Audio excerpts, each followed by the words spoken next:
Sampai dia sudah sampai duluan di rumah ibu. Apa yang dibutuhkan oleh ibu kami, dia segera memenuhi. Dari hal yang besar hingga yang terkecil sekalipun.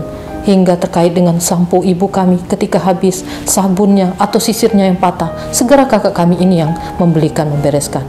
Sampai menyisirkan rambut ibunda kami, padahal dia laki-laki. Pantas kata Syekh ini, kakak kalian ditutup dengan husnul khatimah.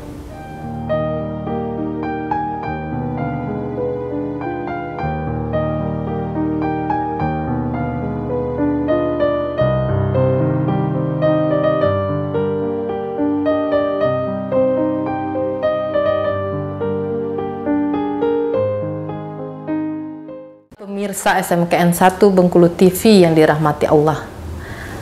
Kemudian, apa balasan yang Allah berikan kepada kita ketika kita, na'udzubillah min zalik, durhaka kepada kedua orang tua kita? Seperti hadis yang Rasulullah sampaikan, sesungguhnya setiap hukuman, siksaan bagi orang yang melakukan dosa, itu akan ditimpakan setelah hari kiamat. Kecuali dosa durhaka kepada kedua orang tua akan ditimpakan ketika masa hidup si pelaku itu sendiri ketika di dunia. Na'udzubillah min zalik. Kesiksaan ini bisa macam-macam yang menimpa kita kalau kita berdurhaka kepada kedua orang tua kita. Bisa kesulitan hidup, kemalangan, bertubi-tubi, kemudian kesulitan dalam pekerjaan, dalam belajar menuntut ilmu, dan lain-lain. Banyak kisah yang menunjukkan akibat dari durhaka kepada kedua orang tua kita. Salah satunya yakni kisah sahabat Rasulullah sendiri, yakni Alqamah. Alqamah ini dikisahkan ketika di masa kecil hingga dewasa, ia sangat berbakti kepada kedua orang tuanya, terkhususnya ibunya. Tetapi mulai sejak ketika dia berkeluarga, memiliki keluarga, istri, anak, dia mulai melupakan berbakti kepada ibundanya. Saat itu ibundanya sudah tua dan sudah mulai tidak bisa bekerja, sehingga dia tidak bisa memenuhi kebutuhan sehari-hari.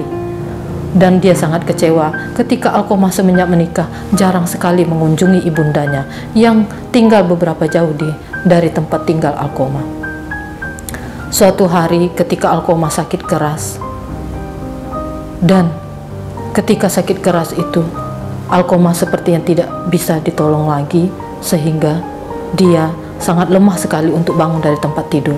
Para sahabat saat itu sudah menunggu Alqamah, dan istrinya pun sudah sangat panik memikirkan nasib Alqamah.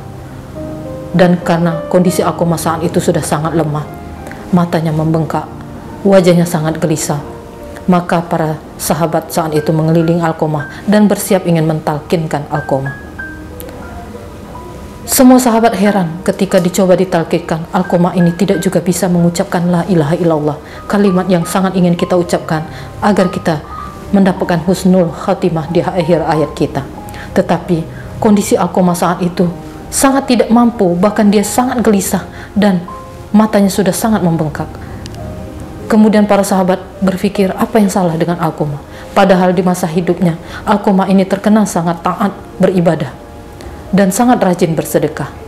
Akhirnya para sahabat setelah bingung kemudian mendatangi Rasulullah, dan Rasulullah segera datang menemui Alqamah sahabatnya.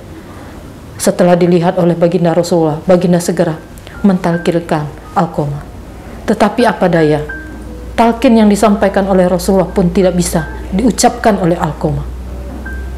Setelah melihat kondisi sahabatnya ini, Rasulullah segera bertanya kepada para sahabat, apakah Alqamah ini masih memiliki seorang ibunda?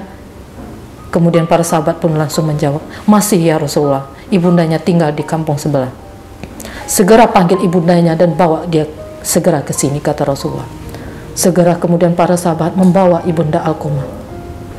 Tiba di tempat Alqamah, ibundanya ini ditanyai oleh Rasulullah, bagaimana anakmu ini, keadaannya, perilakunya ketika dia masih hidup? Kemudian ibundanya langsung menangis dan menceritakan perilaku Alqamah.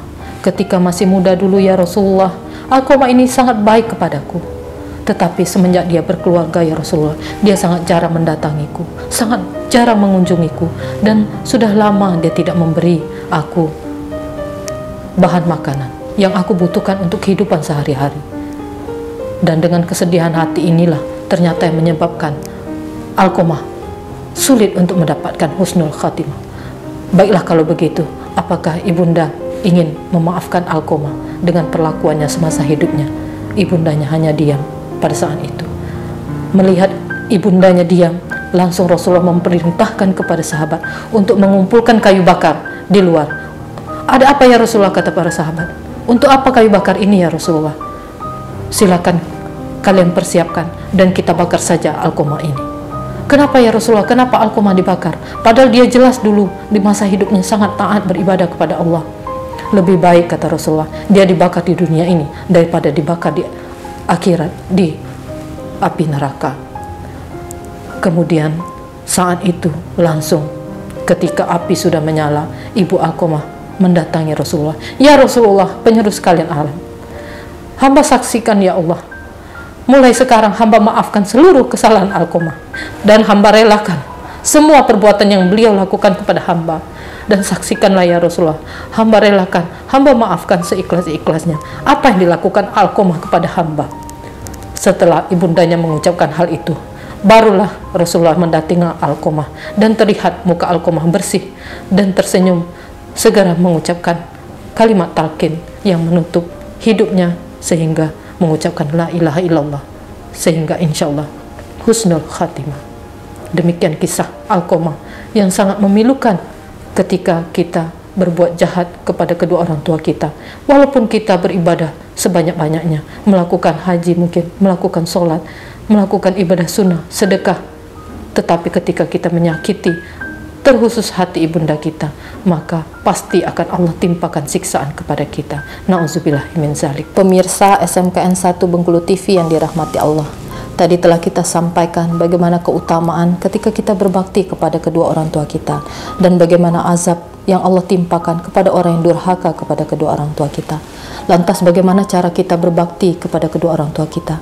Yang pertama adalah senantiasa mendoakan keduanya, baik mereka ketika masih hidup ataupun sudah meninggal. Rabbi firli wali walidayya warhamhuma kama rabbayani shaghira. Ya Allah, ampunkan dosa kedua orang tuaku, sayang mereka sebagaimana mereka menyayangiku pada waktu aku kecil. Kemudian yang kedua, senantiasa membantu pekerjaan mereka ketika mereka masih hidup. Kemudian berkata tutur kata lembut kepada mereka, senantiasa berupaya semaksimal mungkin mengikuti apa yang mereka perintahkan, selagi itu tidak melanggar syariat yang Allah tuliskan dalam Al-Quran dan Rasulullah sampaikan melalui hadis. Kemudian ketika mereka sudah meninggal, kita tetap bisa berbuat baik kepada mereka. Yang pertama, kita bisa bersedekah atas nama mereka. Kemudian yang kedua, menjalin silaturahim dengan keluarga, kerabat, ataupun teman mereka. Kemudian yang terakhir, kita selalu senantiasa menjaga nama baik kedua orang tua kita. Pemirsa SMKN 1 Bengkulu TV yang dirahmati Allah, ada kisah seorang Imam Hasan Al-Basri di kota Basra, Irak.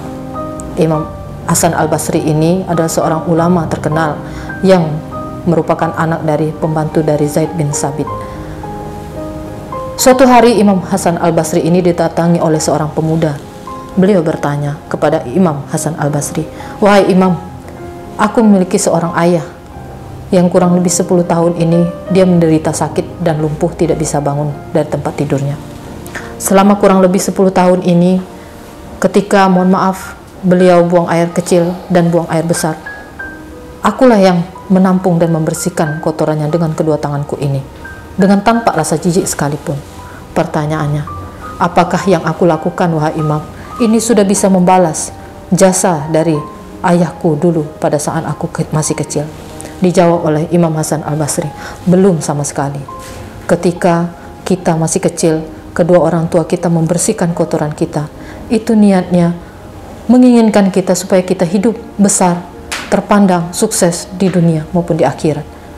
Dan sekarang ketika kita sudah merawat kedua orang tua kita saat kita sudah besar, niat kita adalah karena kita melakukan perintah dari Allah Subhanahu wa Ta'ala, dan berharap ketika kita sudah selesai melaksanakan tugas ini dan mereka meninggal, selesailah sudah tugas kita, kewajiban kita sebagai anak merawat mereka.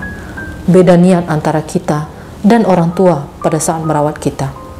Jadi pemirsa sekalian, tidak akan pernah mampu kita membalas apa yang orang tua kita lakukan pada saat kita masih kecil dulu. tidak akan pernah mampu membalas teriakan ibunda kita saat melahirkan kita, kesakitan saat melahirkan kita, menyusui, membesarkan kita hingga kita bisa besar sampai sekarang ini, dan tidak akan pernah mampu membalas jerih payah kedua orang tua kita, tetes keringat ayah kita, mencari nafkah untuk membesarkan kita hingga kita bisa bekerja, sukses mendapatkan kedudukan hingga sampai sekarang ini. Pemirsa SMKN 1 Bengkulu TV yang dirahmati Allah, demikianlah kajian online sekolah kita kali ini. Kalau ada yang benar, itu murni datangnya dari Allah. Kalau ada yang salah, itu murni kesalahan dari saya pribadi yang masih lemah iman dan lemah ilmu pengetahuan. Burung kenari, burung kakak tua, terbang tinggi di atas pohon cemara. Mari kita berbakti kepada kedua orang tua, insya Allah akan selamat hingga di surga. Amin ya rabbal alamin. Wabillahi taufik wal hidayah. Wassalamualaikum warahmatullahi wabarakatuh.